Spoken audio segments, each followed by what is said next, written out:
Assalamualaikum warahmatullahi wabarakatuh. Waalaikumsalam warahmatullahi wabarakatuh. Bismillahirrahmanirrahim. Alhamdulillah salatu wassalam alaika wal ali ya khairul anam. Rabbun karim wa 'indahu khuluqin azim. Fashfa' lana 'indal karim. Ya ayyuhal khawf salamullah alaika rabbi bi'idillah. Wa anzur ilayya sayyidi bil akram mufila bil hadratil aliyah. Amma ba'd. Harus syafaat. Syafaat maknanya adalah pertolongan. Syafaat dan hasanatan berarti pertolongan yang membawa kepada kebagusan. Dan syafaat dan sayyatan adalah pertolongan yang menyeret kepada kejahatan dan kekejian. Di dalam pembahasan di sini yang dimaksud adalah syafaat dan hasanatan. Di dalam syarah surat Taufik halaman 7 dikatakan, asy-syafa'atu wa hiya su'alul khairi minal khairi lil khair. Yang disebut syafaat adalah memohonkan kebaikan dari orang lain untuk orang lain, atau mudahnya mengusahakan kebaikan bagi orang lain atau memberikan jasa-jasa baik kepada orang lain tanpa mengharap upah atau imbalan jasa. Memberi jasa baik diminta maupun tidak diminta. Di dalam penggunaan istilah pada umumnya sebutan syafaat dipakai untuk pertolongan yang khusus dari Nabi kita sallallahu alaihi wasallam.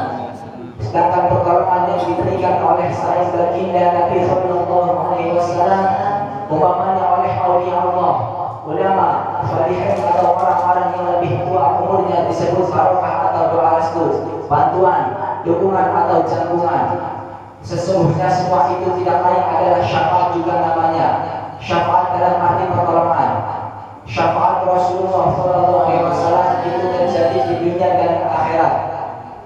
Yang di dunia antara lain yang paling berharga, tak ternilaikan dengan materi adalah iman dan Islam di dada setiap mukmin dan muslim.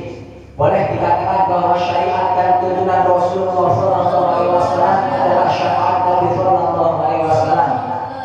Dan seperti kita sadari dari kenyataan bahwa tuntunan Rasulullah SAW tersebut disalurkan dan disampaikan kepada kita melalui proses yang panjang, melalui para sahabat radhiyallahu ta'ala anhum, kepada para tabi'in, para ulama salaf, para aulia, para salihin, para ulama khalaf, para kiai, para cendekiawan, para ustaz, para guru dan akhirnya sampai kepada kita.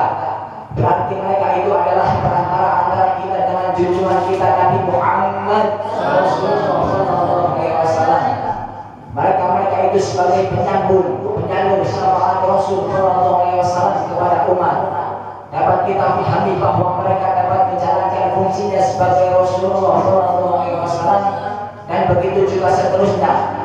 Sambung bersambung tanpa Rasulullah sallallahu alaihi wasallam mereka tidak dapat melakukan hal-hal seperti itu, dan kita pun tidak akan memiliki iman, Islam dan keagamaan seperti sekarang ini.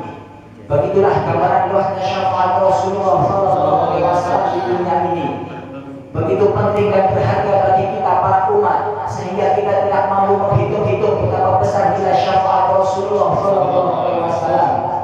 Suatu pertolongan yang sangat kita butuhkan.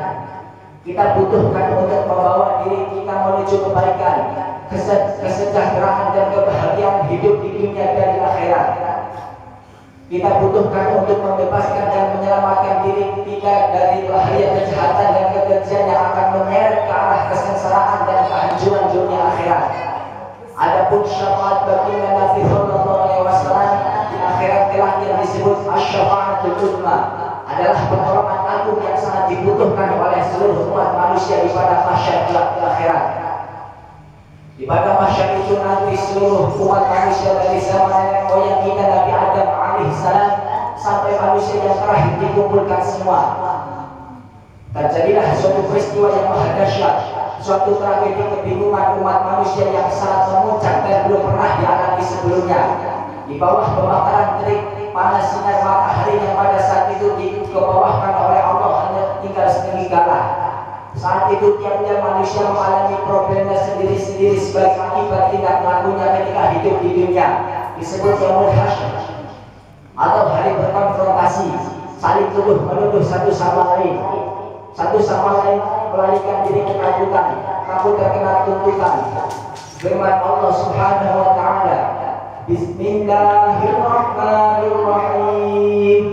Fa idza ja'atis shakhah yauma yafirrul mar'u min akhihi wa ummihi wa abihi wa sahibatihi wa banihi likulli imri'in minhum yawma idzin sya'nun yughnihi. Shadaqallahul adzim.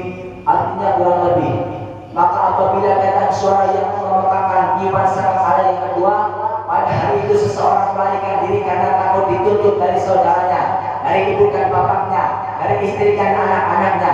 Setiap orang dari mereka pada hari itu mempunyai urusan yang sangat menyibukkan. Quran surah Abasa ayat 33 sampai 37. Akan tetapi kemampuan lainnya toh akhirnya dipertemukan juga satu lawan yang lain. Terjadilah pertengkaran, seru saling tuntut menuntut dan saling tuduh menuduh. Ada yang menang, ada yang kalah. Siapa yang kalah terjatuh masuk ke dalam jurang neraka. Mungkin ada yang sama-sama kuat dan keduanya terjun masuk ke dalam jurang neraka bersama-sama. Nauzubillah min dzalik. Di dalam peristiwa dahsyat pada masyarakat seperti di atas, timbullah kepanikan yang sangat memuncak. Kemudian umat manusia meminta pertolongan kepada nabi-nabi, mulai Nabi Adam alaihissalam dan seterusnya agar dapat terlepas dari peristiwa yang dahsyat itu.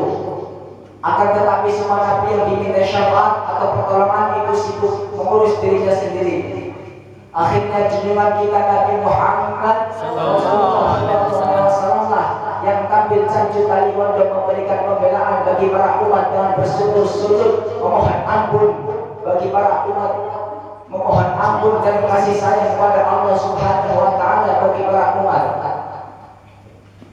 Dan Allah Subhanahu wa taala yang Maha Pengasih lagi Maha Penyayang pun berkenan mengabulkan munajat kami dan kekasihnya junjungan kita Nabi Muhammad sallallahu alaihi wasallam, membela dan membebas umat dari kesengsaraan. Inilah yang dimaksud syafaatul uzma, syafaat yang paling agung.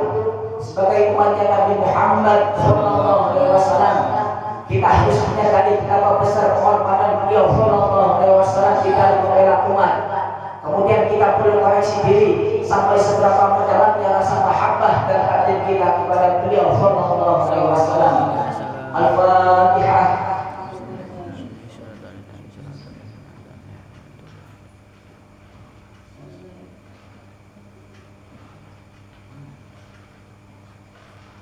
Cukup sekian dari saya. Mohon maaf atas segala kesalahan. Akhirul qawli wa billahi taufiq wal hidayah. Wassalamualaikum warahmatullahi wabarakatuh.